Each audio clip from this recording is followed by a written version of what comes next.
శాకాహారి BA vegetarian కార్యక్రమానికి స్వాగతం సుస్వాగతం. శాకాహారులుగా మారిన వారి జీవన విధానాన్ని, జీవన శైలిని, శాకాహారిగా మారిన తర్వాత వారి జీవితంలో వచ్చిన మార్పులను మనం తెలుసుకుంటున్నాం. ఈరోజు మనకు శాకాహారం యొక్క విశిష్టత, మాంస భక్షణను మాంసాహారం అని అనుకొని తింటున్నాం, అది ఎందుకు నష్టం, జంతుబల్ల వల్ల నష్టాలు ఏంటివి, ఈ విషయాలు మనకు అందించడానికి మనతో పాటు ఉన్నారు senior pyramid master, Telugu Pandit, Telugu టీచర్గా రిటైర్మెంట్ తీసుకున్నటువంటి సీనియర్ మోస్ట్ పిరమిడ్ మాస్టర్ నాగ రమాదేవి గారితో మనం ఈ విషయాలు తెలుసుకుందాం. నమస్కారం మేడం. నమస్తే సార్. మేడం, మీరు శాకాహారం యొక్క విశిష్టతను ఎప్పుడు తెలుసుకున్నారు? నేను పుట్టుకతో శాకాహారిని సార్. ఓకే, అంటే మీ కుటుంబంలో అందరూ శాకాహారులేనా? అందరూ మేమందరం. నాది వైశ్య కుటుంబం. నిజానికి ఇక్కడ కుల ప్రాతిపదిక అన్నది తీసుకురాకూడదు, కానీ పుట్టినటువంటి కుటుంబం అది కాబట్టి మేము పూర్తిగా శాకాహారులు. కుటుంబంలో శాకాహారం అయినప్పటికీ ఏదైనా సరే అప్పుడప్పుడు బయట నుంచి తీసుకురావడం ఏదో చేస్తూ ఉండడం కూడా జరగలేదు? లేదు సార్, శుద్ధ సాత్వికాహారం ప్రారంభం నుంచి పుట్టుక నుండే. ఓకే, శుద్ధ సాత్వికాహారం. మేడం, మీరు చిన్ననాటి నుండి శాకాహారులు కాబట్టి శాకాహారం ఇంపార్టెంట్ తినాలి అని చెప్తున్నారా మేడం, లేదా దాంట్లోని ఆ సైన్స్ ఏదైనా బేస్ ఉందా శాకాహారమే తీసుకోవాలి అనడానికి? ఉన్నది సార్. నేను శాకాహారిని కాబట్టి శాకాహారమే శ్రేష్టమైంది అనేది చెప్పటం కాదు. ఎందుకంటే నేను ఈ సమాజంలో జీవిస్తున్నాను. ఈ సమాజంలో ఉన్నప్పుడు చుట్టుపక్కల ఉన్నటువంటి వాళ్ళందరూ కూడా ఈ మాంసాహారులుగా ఉన్నారు, ఎంతోమంది ఉన్నారు. ఆ మాంసాహారులుగా ఉన్నప్పుడు ధ్యానంలోకి నేను ప్రవేశించిన తరువాత శాకాహారం యొక్క విశిష్టత, మాంసాహారం తినకూడదు అని పత్రిగారు చెప్పటంతో అప్పుడు నేను ప్రారంభించాను. మొట్టమొదటి పత్రిగారితో మాట్లాడినప్పుడు నేనేం చేశానంటే, సార్ నాకు ధ్యానం గురించి అయితే చెప్తున్నాను సార్, శాకాహారం గురించి చెప్పాలంటే భయం వేస్తాను సార్ అన్న. అడిగాను. సార్ ఏమన్నారంటే, భయమైతే దుప్పటి ముసుగు పెట్టుకుని ఇంట్లో పడుకోండి మేడం అన్నారు. అని వెంటనే ఒక ఊరికి వెడుతున్నాం. సార్తో పాటు నేను కూడా వెళ్ళాను. వెడితే అక్కడ చేయి పట్టుకుని మొదటి రోలో కూర్చోబెట్టారు, మొదటి వరుసలో కూర్చోబెట్టి మైక్ తీసుకున్నారు. అది ఆ ఏర్పాటు చేసినటువంటి వ్యక్తి ఎవరు అంటే, 100 ఎకరాల చేపల చెరువు ఉంది. టెంట్ వేసింది ఎవరు? అతను. మైక్ పెట్టింది ఎవరు? అతను. కార్యక్రమాన్ని ఏర్పాటు చేసింది ఎవరు? అతను. నన్ను చూస్తూ మైక్ తీసుకుని మొట్టమొదట సార్ చెప్పింది, పక్షి జాతి పట్టి పరగహింసలు పెట్టి కుక్షి నిండ కూడు కూరుటకును వండి తినెడువాడు వసుధ వసుధ చండాలుడు విశ్వదాభిరామ వినుర వేమ. నన్ను చూస్తూ నన్ను రెచ్చగొడుతూ మాంసాహారం గురించి నువ్వు చెప్పాల్సినటువంటి అవసరం ఉంది అని ఆ రోజు నాకు సార్ తెలియచేశారండి. వచ్చిన కొద్ది రోజులకే ఈ సంఘటన జరిగింది. ఇందులో మీనింగ్ చెప్పండి మేడం. పక్షి జాతి పట్టి పరగహింసలు పెట్టి అంటే, ఇప్పుడు మనం నిత్యం రోడ్డు మీద చూస్తూ ఉంటామండి, కోళ్ళు వాటిని తీసుకుని వాళ్ళు ఏం చేస్తారంటే, కాళ్ళు కట్టేసి, కాళ్ళని తాడుతో కట్టేసి ఆ సైకిల్ హ్యాండిల్కి తల్లకిందులుగా వేళ్లాడదీసి, అంటే అది జీవించే ఉంటుంది, అది దాన్ని ఇంకా అప్పటికి చంపలేదు, ఆ జీవించి ఉండగానే దాన్ని కట్టి దాన్ని తీసుకుని పెట్టి హింసలు పెట్టి దాన్ని చంపి హింసలు పెట్టి కుక్షి అంటే పొట్ట, కుక్షి నిండా కూడు కూరుటకును వండి తినేవాడు వసుధ అంటే భూమి, చండాలుడు భూమిపై ఉన్న చండాలుడు అని అర్థం. ఓహో, వేమన పద్యాలు చిన్ననాటి నుండి విన్నాగానే మీనింగ్ అర్థం కాలే మనకి. నేను కూడా శాకాహారిని అవ్వటం మూలంగా దీని గురించి చెప్పాలి అనేటువంటి ఆలోచన నాకు లేదు. పత్రిగారు చెప్పిన తరువాతనే నేను మాంసాహారం గురించి, అంటే శాకాహారులంతా కూడా దాని విశిష్టతను చెప్పాలని మీకు జ్ఞానోదయం కలిగించారు. కలిగించారు. మేడం, శాకాహారము మాంసాహారము, మాంసాహారమా మాంసభక్షణ, మాంసభక్షణను మాంసాహారం అనుకుంటున్నారు మేడం కదా. ఇప్పుడు శాకాహారం వల్ల శరీరానికి, మనసుకు, భావాలకు ఏంటి లాభం, ఇవి మాంసాహారం వల్ల నష్టాలు ఏంటివి? ఇప్పుడు ఇది మీరు అడిగింది చాలా విస్తృతమైన ప్రశ్న సార్. అయితే మనం మన శరీరం గురించి ఒకసారి తెలుసుకుందాం. చెప్పండి. దేహం అంటే శరీరం చాలా మహిమాన్వితమైందండి.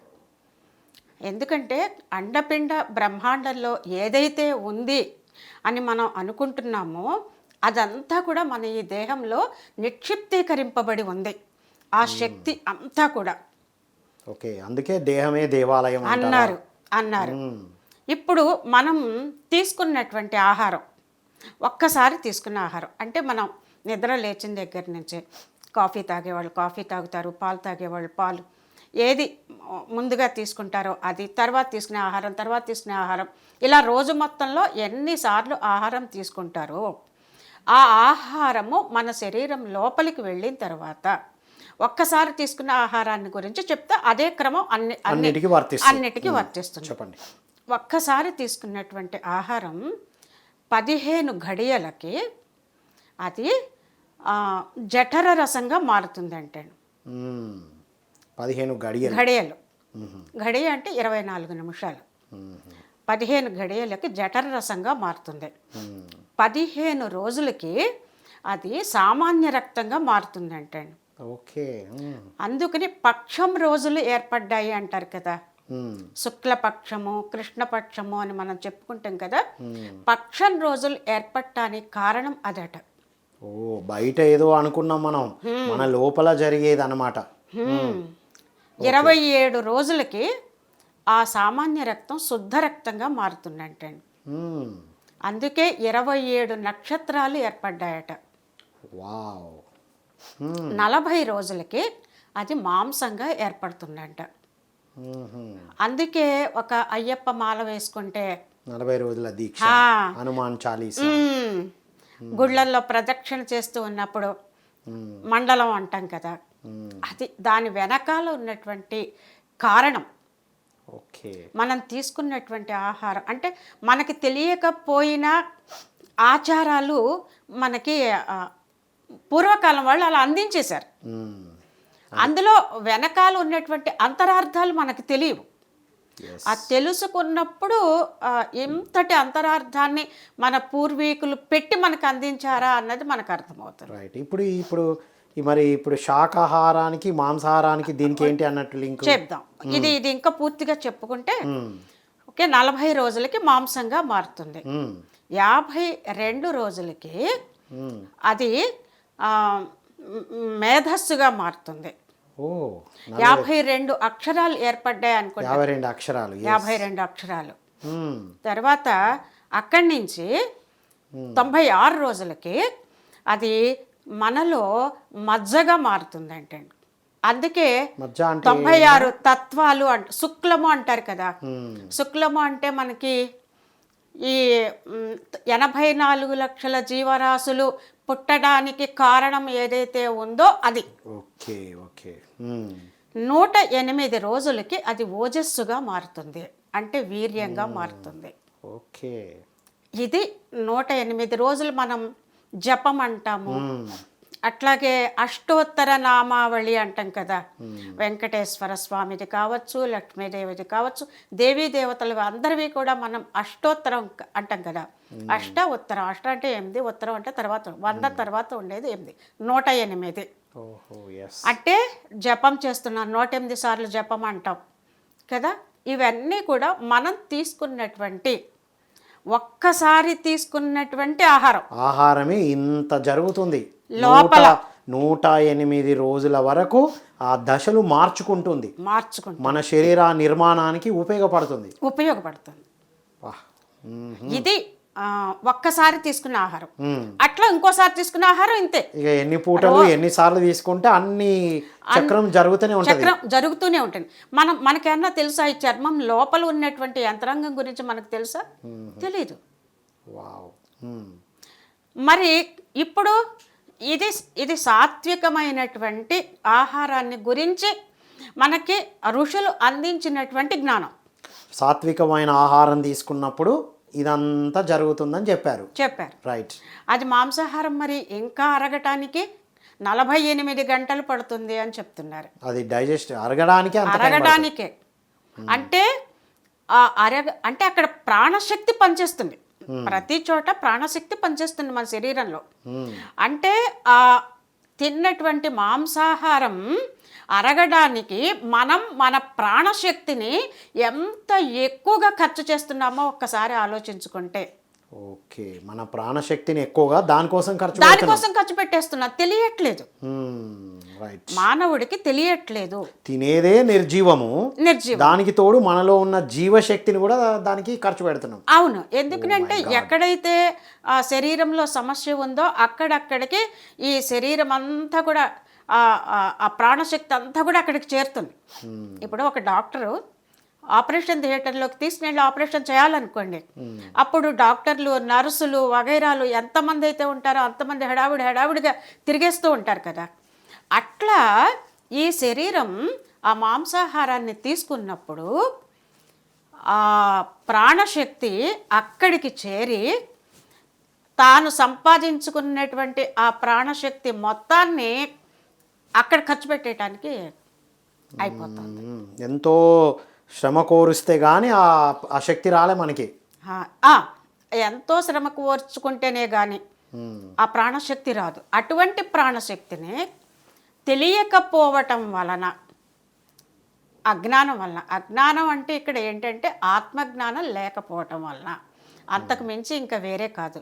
ఆత్మజ్ఞానం లేకపోవటం వలన అక్కడ మానవుడు అడ్డదిడ్డమైనటువంటి ఆహార పదార్థాలని తీసేసుకుంటున్నాడు. అంటే మేడం, ఆధ్యాత్మికత కావాలనుకున్న వాళ్ళు, ఆధ్యాత్మికతలోకి రావాలనుకున్న వాళ్ళే శాకాహారులుగా మారాలా? ఇప్పుడు మన శరీరాన్ని చెడు చేస్తుంది, మన శరీరాన్ని రచ్చరచ్చ చేస్తుంది. నువ్వు ఆధ్యాత్మికంగా వచ్చినా రాకపోయినా నీకు ముందు శారీరకమైన ఆరోగ్యం కావాలిగా. శరీర శాస్త్రం తెలుసుకోవాలనుకున్న ప్రతి ఒక్కరు, ఆరోగ్యంగా ఉండాలనుకున్న ప్రతి ఒక్కరు ఇది తెలుసుకోవాలి. అంతేకాదు మానసికంగా కూడా. ఇప్పుడు నేను రోడ్డు మీద పెడుతున్నాను సార్ అనుకుందాం, ఒకసారి నాకు ఎదురుగా ఒక లారీ వచ్చేసింది. ఇక నేను తప్పించుకునే అవకాశాలు నాకు లేవు, చనిపోతాను. భయం వస్తుందా రాదా? నాకు 100% వస్తుంది, ఖచ్చితంగా వస్తుంది కదా. ఆ భయం వచ్చినప్పుడు మన శరీరంలో అనేకమైనటువంటి గ్లాండ్స్ ఉంటాయి, అంటే గ్రంథులు ఉంటాయి. అవి ఏం చేస్తాయంటే విషద్రవాలని ఉత్పత్తి చేస్తాయి. ఓకే. ఇప్పుడు ఒక కోడిని, ఒక మేకని చంపేటప్పుడు కూడా మీరు చూడండి, వాటికి ముందుగా తెలుస్తుంది ఆ మానవుడు ఏం చేయబోతున్నాడు అన్న విషయం. ప్రకృతిలో జరిగేటివే గుర్తుపట్టే సెన్స్ ఉంది ఈ జంతువులకి, ఉంది. అది అందుచేత ఆ తాడు పట్టుకుని లాగుతూ ఉంటే అది వెనక్కి వస్తూ ఉంటుంది. ఈ దృశ్యాన్ని మనం చిన్నప్పటి నుంచి చూస్తూ ఉంటాం.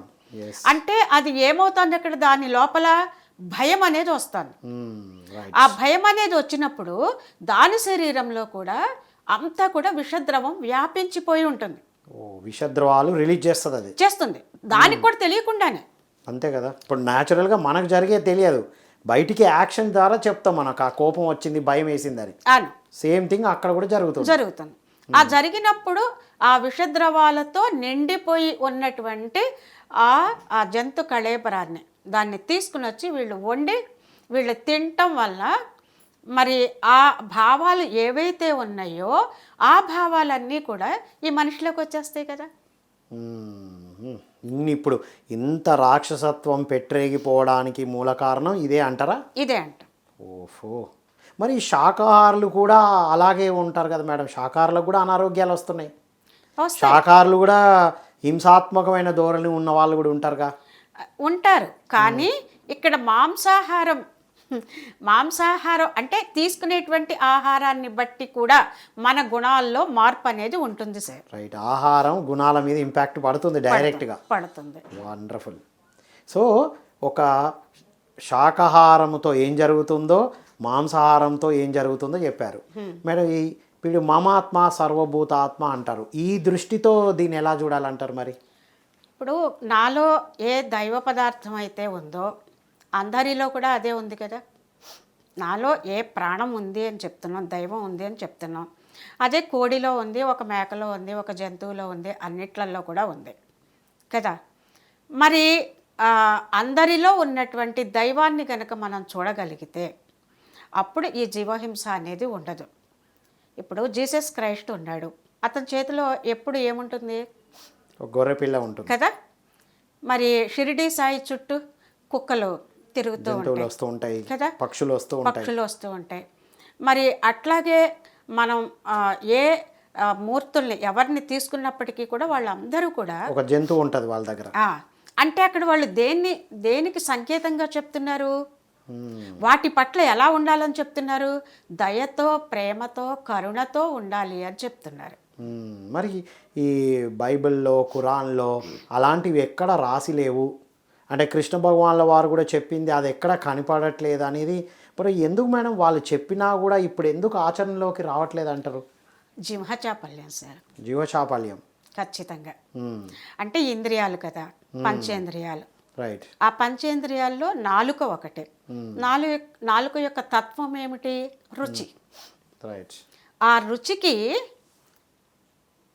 మరిగి అంటే అలవాటు పడి ఈ ఈ ఆహారం తీసుకుంటున్నారు. నిజానికి పుట్టినటువంటి పసిబిడ్డకి మాంసాహారం గురించి తెలియదు. అసలు మాంసం అనేది ఒక ఆహారం అనేది తెలియదు. ఇప్పుడు ఒక క్రిస్టియన్ ఇంట్లో లేదా ఒక ముస్లిం ఇంట్లో ఒక బిడ్డ పుట్టింది. ఆ బిడ్డను నేను తెచ్చుకుని నేను పెంచాను అనుకోండి, నా దగ్గర ఎలా పెరుగుతుంది? శాకాహారిగానే ఉంటుంది. ఎందుకని? నా ఇంటి వాతావరణం, నా సమాజం, నా చుట్టూ ఉన్నటువంటి వాతావరణం ఇదంతా ఎలా ఉంటుంది? ఒక చక్కటి వాతావరణం, ఒక శాకాహారం వాతావరణం, శుద్ధ సాత్విక ఆహారం, అందులో మసాలా దినుసులు వగైరాలు కూడా లేనటువంటి శుద్ధ సాత్విక ఆహారంతో ఉంటాం. మరి అక్కడ పుట్టిన బిడ్డ నా దగ్గరికి వచ్చినప్పుడు ఎలా పెరిగింది? శాకాహారిగా పెరిగింది. నా దగ్గర పుట్టింది అనుకుందాం, అక్కడికి వెళ్ళింది అనుకుందాం, అక్కడ ఎలా మారుతుంది? మాంసాహారిగా. అక్కడ ఉన్న పరిస్థితులకు అనుకూలంగా మారాల్సి వస్తుంది. అంటే ఎవరు కారణం? తల్లి కారణం, తండ్రి కారణం, ఆ బంధువర్గం కారణం, ఆ చుట్టుపక్కల వాతావరణం కారణం, సమాజం కారణం, స్నేహితులు కారణం. మరి వారందరూ పూర్వీకులు అందరూ అది పెట్టారు, జంతు బలుల ద్వారానే మనకు ఇంటికి కానీ ఊరికి కానీ మంచి జరుగుతుంది అన్నారు. ఇదంతా ఎక్కడి నుంచి వచ్చింది మేడం? నిజానికి జంతు బలులు అన్నవి ఏ దేవి దేవత కోరదు సార్. ఏ దేవి దేవత జంతు బలుల్ని ఇమ్మని చెప్పదు. మరి ఇదంతా ఈ సంస్కృతి ఎక్కడి నుంచి వచ్చింది? మన ఎవరో ఒకళ్ళు తన కోరుకున్నారు. ప్రాపంచికమైనటువంటి కోరికలు ఉంటాయి కదా, ఆ కోరికల్ని తీర్చుకోవటం కోసం, ఆ కోరికకి అనుగుణంగా నేను ఆ కోరిక తీరితే నేను నీకు దీన్ని బలి ఇస్తాను అని వీళ్ళు అనుకుంటున్నారు. కానీ ఏ దేవీ దేవత కోరట్లేదు కదా.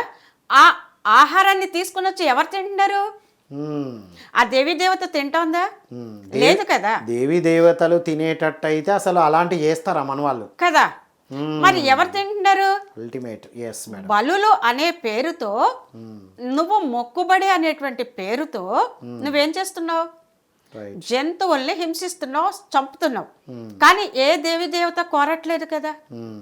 కోరనప్పుడు నువ్వు సాత్వికమైందే, అసలు నువ్వు ఈ కోరిక కోరితే నాకు ఇది తీరితే నీకు ఇది ఇస్తాను అనేటువంటి విషయమే తప్పు. వాళ్ళు ఎవరు కూడా ప్రతిఫలాన్ని ఆశించరు కదండి, దేవీ దేవతలు ఎవరు కూడా. రైట్. ఇదంతా మూఢ విశ్వాసాల నుండి వచ్చింది. అంతే, మూఢ విశ్వాసాలు. ఎవరో ఒకళ్ళు చేస్తారు, దానికి అనుగుణంగా మిగిలిన వాళ్ళు నా తాతలు చేశారు, తండ్రులు చేశారు, నేను చేశాను అనేటువంటి భావంతో ఉంటారు. నా దగ్గరికి ధ్యానానికి వస్తారు. ఆ ధ్యానానికి వచ్చినప్పుడు ఈ బలి ఇస్తానని మొక్కుకున్నాను మేడం అంటారు. నేనంటాను, మొట్టమొదటే వినరు కాబట్టి అమ్మ కొన్ని రోజులు వాయిదా పెట్టుకో, నువ్వు సాధన చేయ ముందు, సాధన చేసిన తర్వాత నువ్వు వాయిదా పెట్టుకుంటే చూద్దాం అప్పుడు అని. సాధన చేస్తూ వస్తున్న తర్వాత వాళ్ళల్లో ఒక సాఫ్ట్ కార్నర్, ఎస్ అందరి పట్ల దయతో ఉండాలి అనేటువంటి ఒకనొక భావం వస్తుంది. ఆ భావం వచ్చిన తర్వాత అప్పుడు ఏ దేవీ దేవతలు ఏమీ కోరరు కదా, మరి వాళ్ళకి జ్ఞానం అందించబడుతుంది. అందించబడి అక్కడ చిట్ట చివరికి మీరు ఏ జంతువునైతే బలిద్దాం అనుకుంటున్నారో ఎంత ఖర్చు అవుతుంది? 5,000 ఏదో ఎంతో చెప్తారు. ఆ 5,000ని తీసుకుని వెళ్ళి హుండీలో వేయండి. లేదా 5,000 రూపాయలు పెట్టి చక్కటి ఒక సాంబార్ అన్నము, ఒక పెరుగన్నము, తయారు చేయించి అడుక్కున్న వాళ్ళు, అంటే ఆహారం దొరకనటువంటి వాళ్ళు భూమి మీద ఎవరైతే ఉన్నారో చాలామంది కనిపిస్తారు, వాళ్ళకి మీరు ఇవ్వండి. లేదా ఒక పిరమిడ్ ధ్యాన కేంద్రం దగ్గర యోగులకు అన్నదానం జరుగుతూ ఉంటుంది. ఆ అన్నదానంలో మీరు ఈ 5,000 రూపాయలని తీసుకుని వెళ్ళి ఇవ్వండి. మీరు ఒక్క దేవికి ఒక్క దేవతకో మీరు ఇవ్వాలని అనుకుంటున్నారు, కానీ భూమి మీద నడయాడే దైవాలు ఎవరంటే యోగులు. వాళ్ళకి మీరు ఈ 5,000 రూపాయలు 10,000 ఏదో అనుకుంటారు ఇస్తే మీకు గనక అది ఉండదు కదా. అంటే అలా మారినటువంటి వాళ్ళు చాలా మంది ఉన్నారు సార్. అంటే వాళ్ళ యొక్క ఆలోచన విధానాన్ని మార్చుకోవటం అనేది వాళ్ళ గొప్పతనం. చెప్పటం వరకు మనం అంటే ఇప్పుడు మీరు ఒక టెక్నిక్ చెప్పేశారు, శాకాహారులుగా మారాలి, ఆ జీవ చాపల్యాన్ని ఎందుకు వచ్చిందో, జంతుబళ్ళ వల్ల ఉన్న ఆ మూఢ విశ్వాసం ఏంటో అర్థం అవ్వాలంటే సాధన చేయాలి అన్నారు. సాధన చేయాలి. Wonderful madam. సో జంతుబళ్ళ వలన పర్యావరణానికి కూడా ఏమైనా నష్టాలు ఉంటాయంటారు మేడం? పర్యావరణానికి కూడా నష్టమే సార్. మరి ఎందుకంటే హాయిగా స్వేచ్ఛగా జీవించాల్సినటువంటి వాటిని మరి అలా మనం గనక హింసించటం వల్ల, చంపటం వల్ల వాటి యొక్క ఘోష, వాటి యొక్క కర్మ ఫలితం తప్పనిసరిగా ఆ వ్యక్తి అనుభవించాలి, సమాజం మొత్తం అనుభవించాల్సి వస్తుంది. ఆర్తనాదాలు, ఆక్రందనలు, వాటి యొక్క ఆక్రందనలతో ఆ ఘోషతో నింపబడి ఉంటుంది. ఓకే మేడం, చాలామంది అంటారు, సరే మేమైతే బలి ఇవ్వట్లేదు, ఎవరో కోస్తూ ఉంటే మేము తీసుకొచ్చి వండుకుంటున్నాం, అయితే తప్పేంటి అంటారు. దాని గురించి మీరు కృష్ణ భగవాన్ల వారు ఏమైనా చెప్పారా, ఉత్తర గీత ఏమైనా చెప్పిందా చెప్పండి మేడం. ఆహార నిద్ర భయం మైథునాన్ని సామాన్యమేతత్ పశుభిర్నరాణం జ్ఞానం హి తేషాం అధికో విశేషో జ్ఞానేన హీన పశుభిః సమానః. ఆహారము, నిద్ర, భయము, మైథునం, ఈ 4 ప్రతి జీవికి, సృష్టిలో ఉన్నటువంటి జీవికి సర్వసాధారణం. రైట్. ఇప్పుడు జలచరాలు సార్, జలచరాలు అంటే సముద్రాల్లో, నీళ్ళల్లో ఉండేటువంటి జీవాలు. వాటికి ఆహారం అవసరమే కదా, నిద్ర అవసరమే కదా, భయం ఉంటుందిగా వాటికి కూడా. మైథునం అంటే స్త్రీ పురుష సంగమం, వాటికి కూడా ఉంటుంది కదా, అంటే మగ ఆడ అనేటువంటిది. ఖేచరాల్ని తీసుకుందాం, అంటే ఆకాశంలో ఎగిరే పక్షులు, వాటికి కూడా ఇవన్నీ ఉన్నాయిగా. భూచరాలు ఉన్నాయి, వాటికి కూడా అన్నీ ఉన్నాయిగా. మానవుడు ఉన్నాడు, మనకు కూడా అన్నీ ఉన్నాయిగా. మనకి ఆహారం అవసరం, నిద్ర అవసరం, భయం ఉంది, అట్లాగే మైథునం ఉంది. ఇవి సృష్టి యొక్క ధర్మాలు. ఓకే కదా. ఇప్పుడు ఈ సృష్టి యొక్క ధర్మాలు కదా, ఈ సృష్టి యొక్క ధర్మాలు అన్నప్పుడు అన్ని వాటికి మనకి సమానమే అయినప్పుడు నువ్వు వాటిని చంపి తినడం జ్ఞానం హి తేషాం అధికో విశేషం. అంటే వీటి అన్నింటికంటే, అంటే జలచరాల కంటే, ఖేచరాల కంటే, భూచరాల కంటే, అంటే నీళ్ళల్లో ఉండేటువంటి వాటికంటే, ఆకాశంలో ఎగిరే రకరకాల పక్షులు కంటే, జంతువుల కంటే, భూమి మీద సంచరించేటువంటి జంతువులు ఎన్నో ఉన్నాయి, క్రూర మృగాలు ఉన్నాయి, అట్లాగే సాధు జంతువులు ఉన్నాయి కదా. ఈ 3 కంటే మానవుడికి అధికమైనటువంటి జ్ఞానం ఉందా లేదా? జ్ఞానము, బుద్ధి కూడా ఇవ్వబడ్డది కదా. మరి నువ్వు ఎందుకు చేస్తున్నావు మరి ఆ పని? అంటే తనకై తాను పతనం కాకూడదు, ఇతరులని పతనం చేయకూడదు, అది జ్ఞానం అంటే. అది ధర్మం అందరికీ సమానమైనప్పుడు అధర్మయుతంగా జీవించడమే అంటారు. ఇది పర్యావరణానికి నష్టమే, వ్యక్తికి నష్టమే. పర్యావరణం. ఇప్పుడు శిక్ష అందరికి ఉంటుందా మేడం, కేవలం తిన్న వాళ్ళకే ఉంటుందా? అందరికీ ఉంటుంది శిక్ష. తిన్న వాళ్ళకంటే చంపిన వాళ్ళకి కూడా ఎక్కువే ఉంటుంది. ఓకే. చంపిన వాళ్ళకి, వండిన వాళ్ళకి, వడ్డించిన వాళ్ళకి అందరూ శిక్షార్హులే. ఓకే. జీవి చంపి జీవికి పెట్టగా జీవితాన బలిసి చెలగుచుండు జీవహింసకులకు చిక్కున మోక్షంబు విశ్వదాభిరామ వినుర వేమా. వా బాగుంది మేడం, చెప్పండి. జీవి చంపి జీవికి పెట్టగా, ఒక జీవి అంటే మనం జీవిని చంపి ఇంకో జీవిని చంపి జీవికి పెట్టగా మళ్ళీ జీవికే పెడుతున్నాం, అంటే మనమే తింటున్నాం. అంటే ఒకటి చంపాడు, ఒకడు వండాడు, ఒకటి తిన్నాడు. ఆ, జీవి జీవి చంపి జీవికి పెట్టగా జీవితాన బలిసి చెలగుచుండు. ఉమ్, ఆహా ఆహా ఓహో నాకు ఇది వచ్చేసింది, శక్తి వచ్చేసింది అని అంటూ ఉంటాడు. కానీ జీవహింసకులకు చిక్కున మోక్షంబు. వాటిని చంపినటువంటి వాడికి మోక్షం వస్తుందా? మోక్షం అంటే ముక్తి, ఉమ్, విడుదల వస్తుందా? రాదుగాక రాదు. ఉమ్, అంటే కర్మ అనేది ప్రతి ఒక్కళ్ళకి ఒక్కటే. రైట్. చంపిన వాడికి, అట్లాగే వండిన వాడికి, తిన్నవాడికి అందరికీ ఆ శిక్షార్హులే, అందరికీ ఆ శిక్షలో భాగం ఉంటుంది. వావ్, కర్మ యొక్క ఫలితాన్ని ఎన్ని జన్మల తరువాత అయినా సరే అనుభవించి తీరవలసిందే. Wonderful wonderful madam. ఎందుకు తీసుకోవద్దా చెప్పారు. సరే మేడం, జంతు బలులు అంటే ఇన్ని ఉన్నాయి అంటున్నారు. సరే, వెజిటేరియన్ నాన్ వెజిటేరియన్ విన్నాం ఇప్పటి వరకు. ఇప్పుడు ఎగ్టేరియన్ అని కొత్తగా వచ్చింది. ఎగ్ శాకాహారం కదా, సరే ఏం చంపట్లేదు కదా, శాకాహారమే కదా ఎగ్ అంటున్నారు. మీరు చెప్పండి మేడం, శాకాహారమా మాంసాహారమా? గుడ్డు కూడా మాంసాహారమే. ఉమ్, ఇప్పుడు ఆ గుడ్డులో శక్తి ఉంది అని కదా ఏమని అంటున్నారు అంటే, కొంతమంది వితండవాదులు, మూర్ఖంగా వాదించేవాళ్ళు గుడ్డు శాకాహారం మాంసాహారం ఎందుకు అవుతుంది అని చెప్తున్నారు. ఇంకా పైగా ఏం చెప్తున్నారు, ఆ గుడ్డు తింటే బలం వస్తుంది, ఎస్, ఆ బలం మూలంగా బలహీనం నుంచి బలం వస్తుంది కాబట్టి ఆ గుడ్డును తినాలి అంటున్నారు, ప్రచారం చేస్తుంటారు. ప్రచారం చేసుకుంటున్నారు. మరి వాళ్ళు చెప్పేటువంటి ఆ శక్తిని మనం చూసుకుంటే, ఒక గుడ్డులో ఒక 100 గ్రాముల గుడ్డును తీసుకుంటే అందులో 170 క్యాలరీల శక్తి ఉంటుందట. ఓకే, అదే ఒక 100 గ్రాముల మనం పప్పు ధాన్యాల్ని తీసుకుంటే దానిలో 330 క్యాలరీల శక్తి ఉంటుందంట. Right, okay. అదే ఒక వేరుశనగ పప్పును తీసుకుంటే 100 గ్రాములే, 100 గ్రాములు తీసుకుంటే అందులో 500 క్యాలరీల శక్తి ఉంటుందంట. వావ్, అంటే ఇప్పుడు శక్తి కోసం నువ్వు తింటున్నావు అనేటువంటి వాదన అది వాదించడానికే తప్ప అందులో సత్యం లేదని అర్థమవుతుంది. అర్థమవుతుంది. నిజంగా శక్తి కోసమే అయితే శాకాహారంలో, పప్పు దినుసుల్లో, ఆకుకూరల్లోనే ఎక్కువ ఉంది అంటున్నారు మీరు. అవునండి. వావ్, అంతేకాదు, మన చేతనత్వంలో మార్పు రావాలి అన్నా కూడా వృక్షాలు అంటే సూర్యుని యొక్క శక్తికి స్పందిస్తాయండి.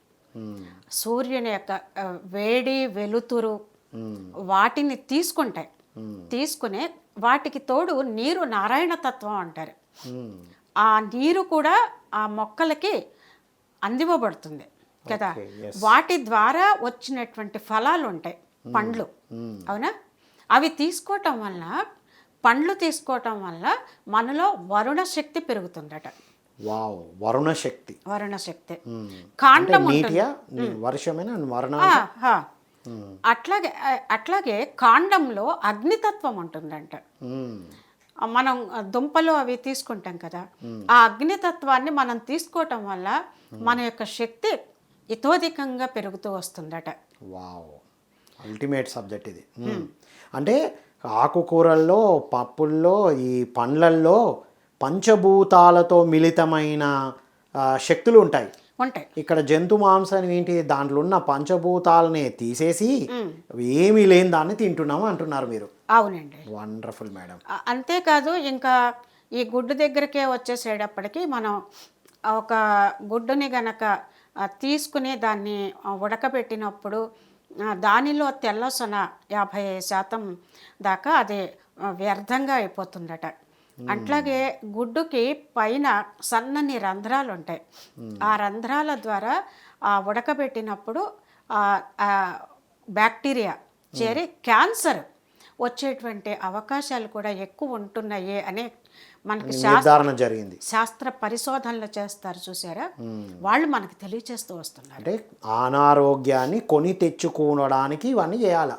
కొని తెచ్చుకుంటున్నారు. కొని తెచ్చుకోవడానికే కొనుక్కుంటున్నారు, తెచ్చుకుంటున్నారు. కొని తెచ్చుకోవడానికి, సంపాదించింది ఖర్చు పెట్టడానికి తినొచ్చు, ఇవన్నీ తినొచ్చు. అంతే కదా మేడం? కొని తెచ్చుకుంటున్నాం, అవును, మళ్ళీ సంపాదించిందంతా పెట్టేస్తున్నాం. Wonderful madam. చివరగా మీ సందేశం మేడం మన ప్రేక్షకులకి. ఒక్కటే సార్, అశ్వమేధ యాగం కంటే కూడా అశ్వమేధ యాగం చేయటం అనేది ఎక్కడో ఋషులు రాజులు చేశారని మనం వింటాం కదా, అది చెయ్యటం కంటే జంతువుల్ని చంపకుండా ఉండటం ఎక్కువ ఫలితాన్ని ఇస్తుందంట.